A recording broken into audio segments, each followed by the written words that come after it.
नमस्कार. मराठी कथा संमेलन सादर करीत आहे साहित्य रत्न लोकशाहीर अण्णाभाऊ साठे लिखित कादंबरी वैर भाग 11वा. 8 दिवस झाले. एक भिकारी येऊन पाराखाली बसला. गरीब म्हणून गावकऱ्यांना त्याची दया आली. लोक भाकरी चटणी नेऊन त्याला वाढू लागले. एके दिवशी फौजदार गुंड्याला घेऊन पाराखाली गेला नि म्हणाला, गुंडा हा गरीब माणूस आहे, याला वाड्यातून भाकरी आणून वाढीत जा. तेव्हा त्या भिकाऱ्यानं गुंड्याकडं रोखून पाहिलं आणि पुन्हा तो शांत बसला आणि रोज गुंड्या भाकरी आणून त्याला वाढू लागला. लवकरच तो गुंड्याशी लगट करू लागला. जिकडे गुंड्या जाईल तिकडे जाऊ लागला. मध्येच गोपाळरावाच्या दारात येऊन भाकरी मागू लागला. त्याच्या आई भाकरी दे या आरोळीनं गाव थरारू लागलं. त्याची ती आरोळी गावाच्या परिचयाची झाली. एकदा फौजदार दिवस बुडता मैपतीकडं गेला. त्याला पाहून मैपतीनं घोंगडं टाकलं, चहा केला आणि म्हणाला, तुम्ही गोपाळरावाची माणसं, अशी वाट कशी चुकला? मी गोपाळरावाचा नाही, मी साऱ्या गावाचा आहे. फौजदार लाजल्यासारखा होऊन म्हणाला, गोपाळरावाच्या जीविताचे रक्षण करा असा मला सरकारचा हुकूम आहे, म्हणूनच मला तिथं राहणं भाग आहे. पर मुकुंदाच्या खुनाचा तपास करा असा बी तुम्हाला हुकूम आहे. मैपती म्हणाला, पर अजून खून करणारा घावत नाही आणि तुम्ही देशमुखाची राखण करीत बसलाय. हे आमच्या डोसक्यात येत नाही. एवढंच खरं हाय तुमचं, फौजदार म्हणाला आणि गुन्हा सोप्यात आली. तिला पाहून फौजदार थंड पडला. ते रूप पाहून त्याला खऱ्या स्वस्वरूप सुंदरीचं दर्शन घडलं. तो काही बोलला नाही. चलतो असं म्हणून तो बाहेर पडला आणि गोपाळरावाच्या वाड्यात आला. नि गुणाचा विचार करीत शांत पडला. तोच आई भाकरी वाढ अशी त्या भिकाऱ्यानं आरोळी ठोकली. तसा फौजदार धावत बाहेर गेला. म्हणाला, काय खबर? नरशाचा तळ पाहून आलो. किती लोक आहेत त्याचे? 50 असतील. हत्यार किती? फार नाहीत. मग चलायचं का? लवकर चला. तुझ्याकडं पिस्तूल आहे का? आहे. काडतूस? आहेत. तुम्ही लवकर चला. भिकाऱ्यानं घाई केली. फौजदारानं कारतुसाची माळ गळ्यात घातली नि तो वाड्याबाहेर पडला. एका पोलिसाला म्हणाला, तू इथं खडा पहारा कर. आम्ही परत येईपर्यंत दरवाजा उघडू नको. पोलिसानं सलाम ठोकला आणि फौजदार धावत निघाला. तो प्रकार, तो भिकारी हे पाहून गोपाळराव चकित झाला. हा भिकारी नसून हाही एक पोलीस आहे. यानं आज नरशाची बातमी आणली असून आज नरशा नक्कीच मारला जाणार याचा त्याला आनंद झाला. त्यानं अंधारात पाहिलं तेव्हा फौजदार दूर गेला होता. फौजदार सारखा धावत होता. रात्र मुंगीच्या पावलाने सरकत होती. काळोख मी म्हणत होता. पोलिसांच्या बंदुका सज्ज झाल्या होत्या. त्याची कुलप काढली गेली होती. आता भरलेली काडतुस सापाच्या धक्क्याची वाट पाहत होती. मृत्यू झेप घ्यायला उतावळा झाला होता आणि तो भयंकर मृत्यू मुठीत घेऊन फौजदार झेपा घेत होता. एका ठिकाणी कीर झाडाजवळ येताच तो भिकारी थांबला. त्यानं सर्वांना उभं केलं नि दबक्या आवाजात तो म्हणाला, ही ती झाडी. या झाडीत नरशाचा तळ पडला आहे. आता आपण इथूनच सरपटत पुढं गेलं पाहिजे. ठीक. फौजदारानं सर्वांना सरपटत चढाई करण्याची आज्ञा दिली आणि सर्व पोलीस बंदुका घट्ट करून कोपरे टेकीत पुढे सरकू लागले. अंतर तोडू लागले. निश्वास सोडले गेले. लक्ष पुढे लागले नि लढाई जवळ आली. पोलीस क्षणाक्षणाला पुढे जात होते. मध्येच थांबून कानोसा घेत होते. फौजदार हातात पिस्तूल घेऊन त्या झाडीकडे एकटक पाहत होता. ते पोलीस अगदी जवळ येऊन त्या झाडीला भिडले आणि एक कोल्ह्यांचा कळप हुक्की देत घाबरून सैरावैरा पळत सुटला. तसा तो भिकारी म्हणाला, रावसाहेब, कोल्ह्यांनी घात केला. तरी फौजदार पुढंच गेला. पण त्या जागी कोणीही नव्हते. जाळ जळत होते. भाकरीच्या पाट्या तशाच पडल्या होत्या. कोल्ह्यांच्या स्वैरावैरा धावण्यानं नरशा सावध झाला होता आणि आपली माणसं घेऊन डोंगरात गेला होता. फौजदार पुन्हा पराभूत होऊन परत आला. वाघासारखा फणफणत बसला. 2 दिवस गेले नि पुन्हा एका रात्री मल्ल्या जुन्या वाड्यात शिरला. अगदी मांजराप्रमाणे. फौजदाराची नजर चुकवून त्याने गोपाळरावाला गाठला. त्याला पाहून गोपाळराव दचकला. मल्ल्याचा अवतार भयान झाला होता. त्याची दाढी वाढली होती. त्याच्या अंगावर चिंध्या लोंबत होत्या नि तो उपाशी लांडग्यासारखा दिसत होता. मल्लू, का आलास? गावात नव्हे, माझ्या वाड्यात फौजदार आहे. हे तुला माहीत आहे ना? गोपाळरावानं विचारलं आणि मल्ल्या शांतपणे म्हणाला, सरकार, मला सारं ठाव आहे. पण काय करू? मला त्या माणसाचा डोंगरात हिंडायचा कंटाळा आलाय. आता मला गावावर येऊ द्या. ते कसं शक्य आहे? गोपाळराव चमकला. म्हणाला, एकदा मी तुला तशी सूचना केली, परंतु तू ऐकलं नाहीस. प्रथम तू गुणाला पळवून एक चूक केलीस. मग मुकुंदाचा खून नि येळापूरची राख रांगोळी करून दुसरा गुन्हा केलास. नरशाच्या टोळीत जाऊन तू अनेक गुन्हे करून पापाचा डोंगर रचला आहेस. मग आता माझं काय? मल्ल्या अगतिक होऊन म्हणाला, आता मला काही नग, गुन्हा नग, वैर नग. आता मला आपल्या गावात मरू द्या.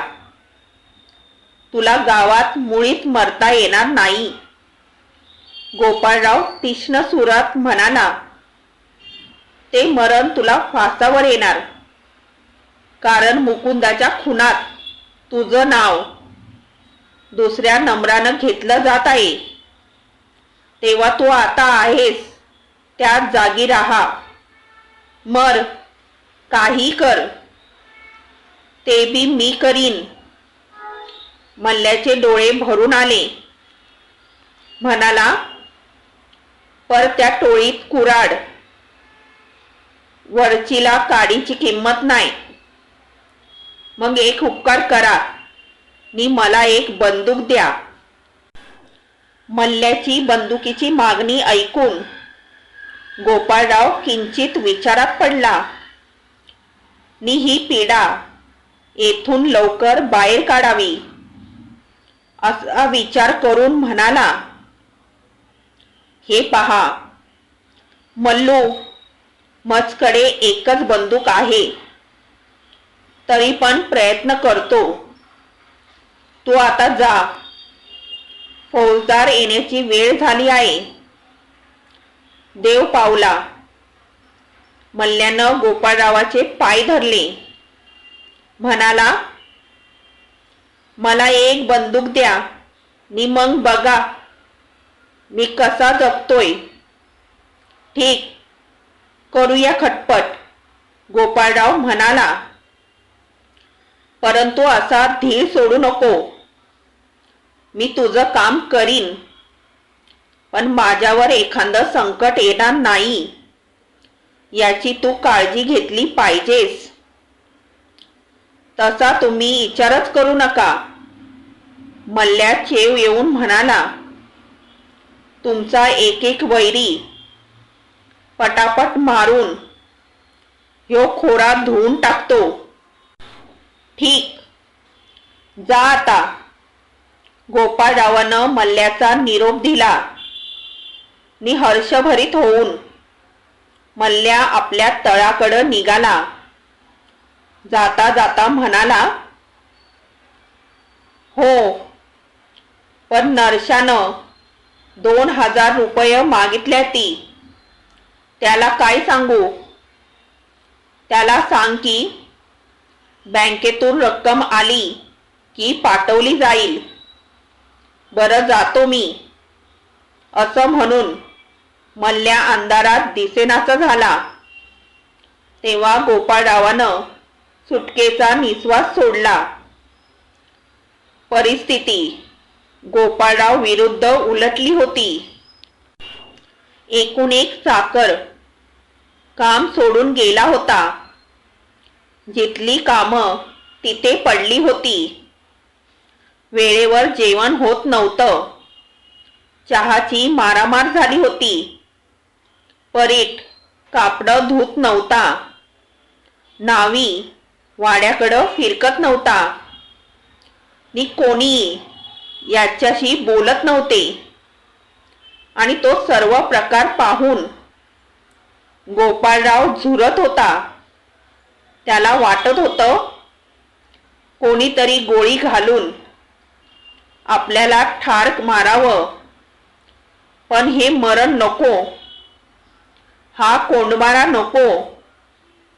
ही कुचंबना पुरे झाली. येळापुरानं गोपाळरावाच्या पायाखालची जमीनच जणू ओढून घेतली होती. परंतु ज्योती पवार, महादेव, भगवानराव, गोविंदराव भिडे हे मजेत होते. ते रोज नवनवी जेवण करीत होते आणि फौजदार तासन तास त्यांच्याच घरी बसत होता. एखाद्या बोक्याप्रमाणे घरोघर कोंबडी, अंडी, मटण यावर ताव मारित होता. गोपाळरावाकडे काहीही मिळणार नाही आणि जे मिळते आहे ते सोडा का, असा विचार करून जिथं मिळेल तिथं जेवून मध्यरात्री फक्त झोपण्यासाठी गोपाळरावाकडे येऊन आल्या आल्या घोरत पडत होता. आणि यामुळे गोपाळराव मनात कळत होता. आपल्या रक्षणार्थ आलेला हा फौजदार जिथं कोंबडी मिळेल तिथं बैठक मारीत आहे आणि आपण त्याला काहीही पुरवू शकत नाही. दुर्दैवाने आपला पडता काळ आला आहे. याचं त्याला वाईट वाटत होतं. फौजदाराला अधिक वेळ आपल्या घरी ठेवून घेण्याची पवार, भिडे, ढेकणे यांच्यात चढाओढ लागली होती. आपणही फौजदारासाठी भरपूर जेवण करून त्याला वाडाबाहेर जाऊच द्यायचा नाही असा विचार करून गोपाळरावानं रामू आणि करीम यांना हुकूम केला की रोज 2 कोंबडी विकत आणायची. ती जुन्या वाड्यात रांधून तयार करा. मुनीमजीकडून जेवण करायचं यात मुळीच खंड पडू देऊ नका. परंतु येळापुरात रामूला कोंबडी विकत मिळत नव्हती.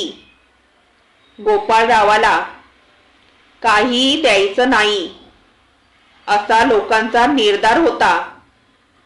पण करीम व रामू यांची जोडी खेड्यावर जाऊ लागली आणि देवाला कापण्यासाठी म्हणून रोज 2 कोंबडी आणू लागली.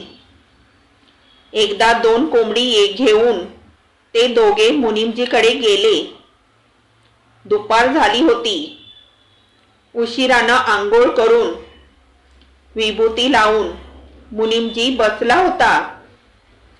करीम, रामू नी तो 2 कोंबडी पाहून तो विचारमग्न झाला. रामू म्हणाला, उठा, ही कापून झणझणीत रस्सा करा. असा रावसाहेबांचा हुकूम आहे. राम्या, मी कोंबडी कापू?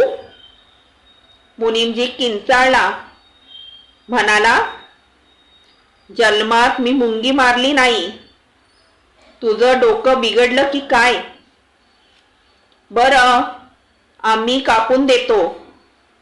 करीम म्हणाला, मात्र बाकीची भानगड तुम्हीच केली पाहिजे. कबूल आहे बाबांनो. मुनीमजी तयार झाला. करीमनं 2 कोंबडी कापून दिली आणि मग मुनीमजी चूल पेटवून स्वयंपाक उरकू लागला. रामू दूर बसून मुनीमजीची तेद्रा पाहत होता. मुनीमजी स्वयंपाक करीत म्हणाला, हे फौजदार साहेब म्हणतात की मला कोंबडी फार आवडतात. छान, काय पण आवड. परंतु मी म्हणतो, हा नरशा हाती येईपर्यंत ह्या खोऱ्यात कोंबड्याची अवलाद नष्ट होणार. मुनीमजी स्वयंपाक करा. रामू म्हणाला, आता कोंबड्यावानी कुरकुरू करू नका. तुझंच खरं हाय. मुनीमजी म्हणाला, ओझ्याच्या गाढवानं तक्रार करू नये. दिवस बुडाला. कडूसं पडलं आणि मुनीमजीचा स्वयंपाक संपला. रामू, करीम हळूहळू सरकले नि मुनीमजीनं कंदील पेटवला. जेवण तयार झाल्याची फौजदाराला वर्दी देण्यासाठी तो निघाला. तोच गोपाळराव डबल बॅरलची बंदूक घेऊन आला. म्हणाला, मुनीमजी, स्वयंपाक तयार? तयार सरकार. मग फौजदार साहेबांना घेऊन या. होय, तिकडच निघालो आहे. असं म्हणून मुनीमजी चालू लागला. चिंचेच्या बागेत घुबड घुमत होतं. वटवाघळांची चिरचिर चालू होती. दूर कुठंतरी कुत्रं रडत होतं. मुनीमजी मनात भ्याला. पण कसा तरी धीर करून चालू लागला. त्यानं ओढ्याकडेला असलेल्या थड्याकडं सहज पाहिलं नि तो भयभीत झाला. एक प्रचंड आकृती थड्यावर उभी होती. कोण आहे ते? एक गंभीर आवाज घुमला. हा आवाज मैपतीचाच आहे अशी खात्री होऊन मुनीमजी गार पडला. मी मुनीमजी असं म्हणून तो पुढे गेला.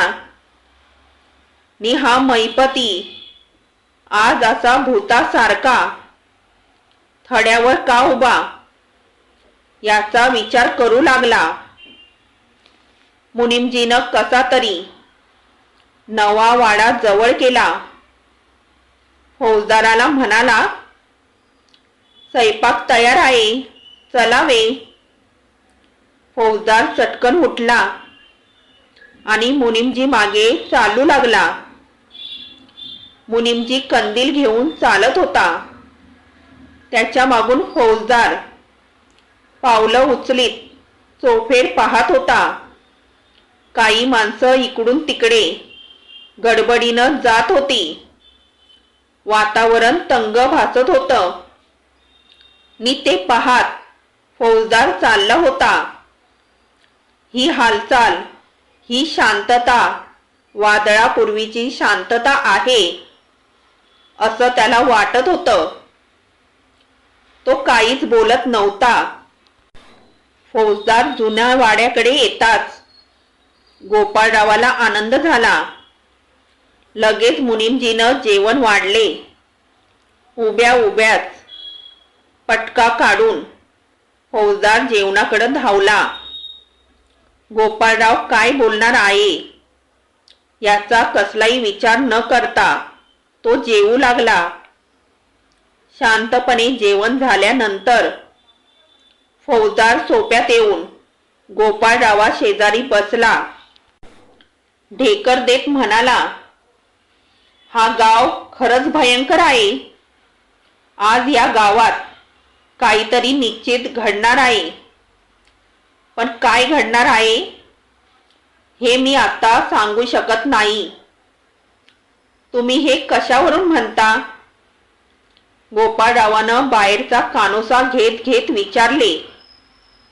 आज या गावात चोरटी हालचाल सुरू आहे. फौजदार म्हणाला, काही लोक मला दिसले. फौजदाराला अंधारात दिसलेले लोक कोण असतील याचा गोपाळराव विचार करू लागला. मुनीमजी सोप्यात येऊन बोलला, सरकार, पिंपळाजवळच्या थड्यावर मैपती उभा होता, अगदी भूतासारखा. मग फौजदार साहेब, आज काहीतरी नक्कीच घडणार. तुम्ही झोपू नका आज. गोपाळरावानं म्हटले आणि फौजदार हसला. म्हणाला, माझे झोपणे नि जागणे सारखेच आहे. माझा हा देह ह्या वाड्यात असला की बस. तुम्ही शांत राहा. तुम्ही फार भीता. खरं आहे, मी फार भीत आहे. गोपाळराव म्हणाला, मी आता आपल्या सावटालाही भीत आहे साहेब, कारण तुम्ही वैरी फार निर्माण केले आहेत. फौजदार म्हणाला, या जगात जगायचे असेल तर माणसानं वैऱ्याची पैदास कमी करावी. या वैऱ्यांची पैदास आम्ही वाढवली नाही. गोपाळराव चटकन म्हणाला, हे शेतकरी मूर्ख आहेत. आमच्या श्रीमंतीचा त्यांना मत्सर वाटतो. आता ऐका. फार पूर्वी एक संन्यासी या जवळच्या डोंगरात देवप्राप्तीसाठी तपाला बसला होता. त्यावेळी छत्रपती राजाराम महाराज मोगलांशी लढत होते. त्यांनी धावपळीचं युद्ध आरंभलं होतं. मोगल सेनानी झुल्फिकार खान यांच्या मागे लागला होता. एकदा त्यानं तो संन्यासी पाहिला आणि राजारामाची छावणी दाखव नाहीतर ठार मारू अशी धमकी दिली. बिचारा संन्यासी भयभीत झाला आणि त्यानं ती छावणी मोगलाला दाखवली. मोगल संतुष्ट झाले आणि त्यांनी त्या संन्यासाला 70 गावाची जमीन इनाम दिली. तो संन्यासी आमचा पूर्वज होय. हा आमच्या ह्या घराण्याचा इतिहास आहे. आता तुम्हीच सांगा, आम्ही ह्या शेतकऱ्यांच्या जमिनी केव्हा लुबाडल्या? हा इतिहास ऐकून फौजदाराच्या कपाळावर आठी उमटली. किती क्रूर इतिहास आहे यांच्या घराण्याचा, असं मनात म्हणून तो उठला. चावडीकडे जाऊन काही सूचना देऊन येतो असं म्हणून एक पोलीस बरोबर घेऊन तो चावडीकडे गेला आणि गोपाळराव शांत बसला. तोच गपकन मल्ल्या वाड्यात आला. त्याला पाहून गोपाळराव सर्द झाला. म्हणाला, कोण मल्लू? का आलास?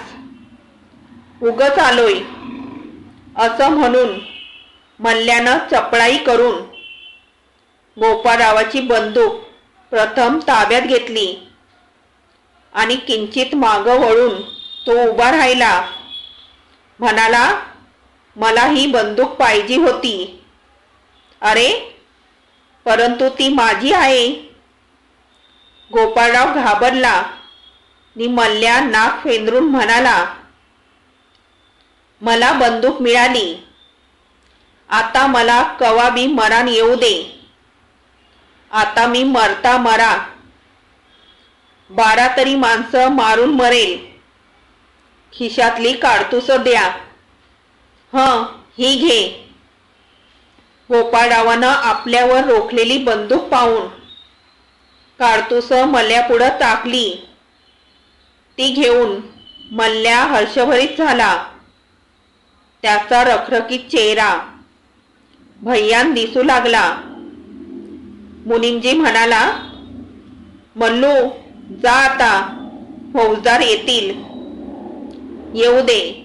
मल्ल्या बिथरून ओरडला. मी लय भीत होतो. आता मी कुणाला डरणार नाही. मला कुणीच धरणार नाही. असं बोलत बोलत तो बाहेर गेला आणि त्या गडद काळोखात मिसळून नरशाकडे निघाला. बिकट काळोखात चंद्र मोहरला. प्रकाश आणि अंधार यातील दारुण संघर्षाला आरंभ झाला. हळूहळू सृष्टीचा कणनकण उजळू लागला. मल्ल्यानं आज प्रथमच खांद्याला ती आधुनिक बंदूक लावली होती आणि एका नव्या आनंदानं तो बापू तळ्याच्या जंगलाकडे निघाला होता. आता त्याला नरशाच्या टोळीत मानाचं स्थान मिळणार होतं. आपल्या अंगात प्रचंड शक्ती असून बंदूक नाही म्हणून आपण लाचार होतो. पण आता बंदूक आली. आता आपल्याकडे ही बंदूक आली आहे. आता आपणही नरशासारखे श्रेष्ठ ठरू. आपलं कोणी नाव काढणार नाही. हा विचार करीत तो भरधाव निघाला होता. मध्ये त्याला वाटले, एक काडतूस खर्ची घालून या बंदुकीचा आवाज ऐकावा, म्हणजे नरशालाही कळेल की ही बंदूक साधी सुधी नसून जबर आहे, दोजबी आहे. पण त्याने तो मोह आवरला आणि समोर पाहिले तेव्हा बापू तळे जवळ आले होते. तो भरकन त्या दाट जंगलात शिरला. एकाएकी तो निर्भय झाला आणि स्वतःला म्हणाला, बंदूक नव्हती, आपण फार फार भ्यालो होतो. मैपती, राजाराम, गुन्या सर्वांची भीती वाटत होती. पण आता मी कुणालाच भिणार नाही. खरं म्हणजे माझ्या या वनवासाचे कारण ती गुना आहे. तिच्यामुळेच गाव सोडून असं रानावनात हिंडावं लागत आहे. ती आता लग्न करून संसार करीत आहे आणि मी हा आता भूतासारखा फिरत आहे. पण मी तिला आनंदात नांदू देणे बरे नाही. मी नांदू देणार नाही. हा क्रूर विचार डोक्यात घेऊन मल्ल्या बापू तळ्यात आला. अगदी डोंगराच्या पायथ्याला ते बापू तळ्याचे जंगल 2 मैल चौरस जमिनीवर पसरले होते. त्या 2 मैल जागेत जमिनीचा कणनकण झाडाझुडपांनी व्यापला होता.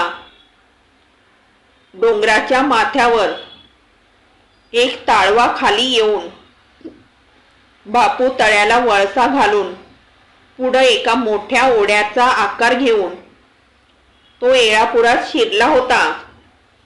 मध्येच एक तळे होते आणि त्याच्या भोवती केतकी, कनेरी आणि चिल्लारी या झाडांनी गर्दी केली होती. त्या तळ्यात कमळांनी गर्दी केली होती. पान कोंबड्यांचे कळपच्या कळप त्या तळ्यात वस्ती करून बसले होते.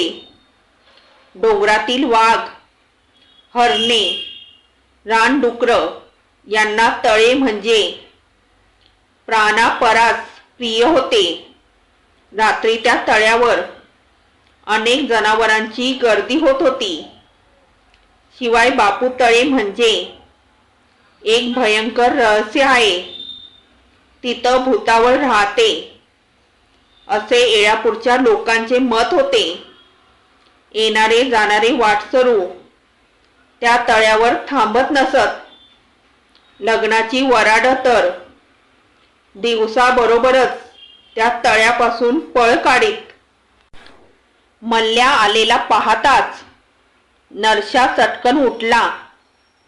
क्षणात सर्वच दरोडेखोर उठले आणि मल्ल्याभोवती जमले. नरशानं ती बंदूक घेऊन निरखून पाहिली. समाधानाचा सुस्कारा टाकून तो म्हणाला, बरं झालं, एक नवं आणि चांगलं हत्यार माझ्या टोळीत आलं. आता मी 4 दिवस अधिक जगीन. सर्वांनी ती बंदूक आळीपाळीनं घेऊन पाहिली. आनंद व्यक्त केला. ती आधुनिक बंदूक पाहून नरशाला तर मल्ल्याचा हेवाच वाटला. जाळाच्या प्रकाशात नरशानं ती बंदूक उशीर पाहिली. म्हणाला, मल्ल्या, नशीब मोठं हाय तुझं, म्हणून तुला ही बंदूक मिळाली. हत्यार म्हणजे देव हाय. फौजदाराकडं हत्यारं हायती म्हणून तो माझ्या मागं लागला या. माझ्याकडं हत्यारं कमी हायती म्हणून मी पळतोय. पण अशी 10 हत्यारं माझ्याकडं आली की डोंगराचा राजा होईन. आता बरंच काम झालं. मल्लू, कुणाला वचकू नको. वैरी दिसला की ठोक. मरण कवा तरी येणारच आहे. पर लेका, वाघासारखा मर. आता तुला जे पाहिजे ते मिळव. पर एक काम करूया. काय सांगा? सर्वांनी एकदम विचारले आणि नरशा गंभीर होऊन म्हणाला, येळापूर माझ्या वैऱ्याचा अड्डा झालाय. मुकुंदाच्या खुनानं गाव उठलाय. गोपाळराव 2000 रुपये देतो म्हणून आता चाळवण्या दाखवतोय. नि फौजदार माझ्या घाताला टपून बसलाय.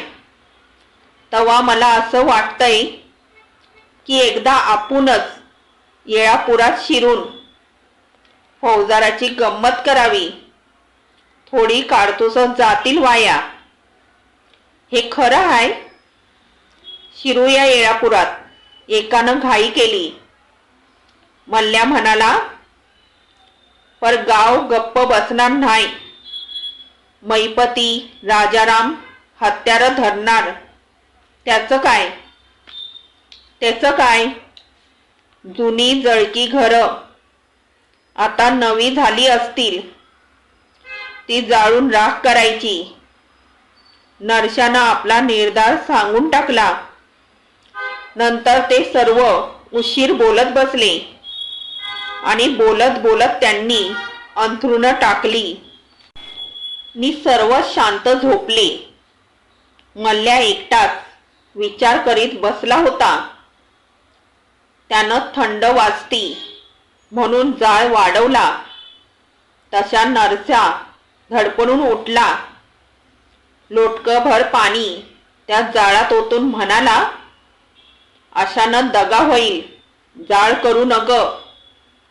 मल्ल्या काहीच बोलला नाही. तो अंधारात शांत बसला. आपल्याकडं जबरदस्त हत्यार आहे. आता आपण कोणाचंही भिणार नाही. या विचारानं त्याची छाती फुगली.